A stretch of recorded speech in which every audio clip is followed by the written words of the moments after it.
तर मैत्रिणींनो, इथे तुम्ही बघू शकता आज मी बनवणार आहे चिकन चिली। माझी बहीण ही रेसिपी बनवणार आहे आणि हा मसाला आहे चिकन 65चा।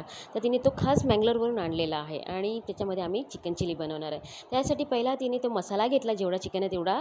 त्या मसाल्यामध्ये तिने थोडंसंच कॉर्नफ्लॉवर घातलेला आहे, कलर घातलेला आहे, 1 अंडं घातलेला आहे, 1 चमचा जिंजर गार्लिक पेस्ट आणि 1 चमचा इतका व्हिनेगर घातलं आहे। त्याच्यामध्ये चिकन घातलं आहे, चांगलं मिक्स करून घेतलं। याच्यामध्ये मी मीठ घातलेलं नाही, मीठ ऑलरेडी होतं त्याच्यामध्ये मसाल्यामध्ये। तर इथे मस्त तिने फ्राय करून घेतले सगळे चिकन।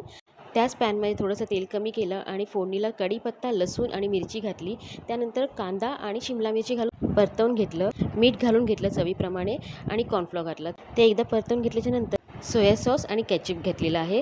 ते चांगलं परतून झाल्याच्या नंतर त्याच्यामध्ये सगळं तिने चिकन घातलं जे फ्राय केलेलं, वरून बटर घातलं, थोडंसं चिली फ्लेक्स आणि हर्ब्स घालून झाकण मारून ठेवलं। मस्त इथे माझं चिकन चिली रेडी आहे आणि शेवटी मी याच्यावरती तीळ रोस्ट करून घातलेले आहेत।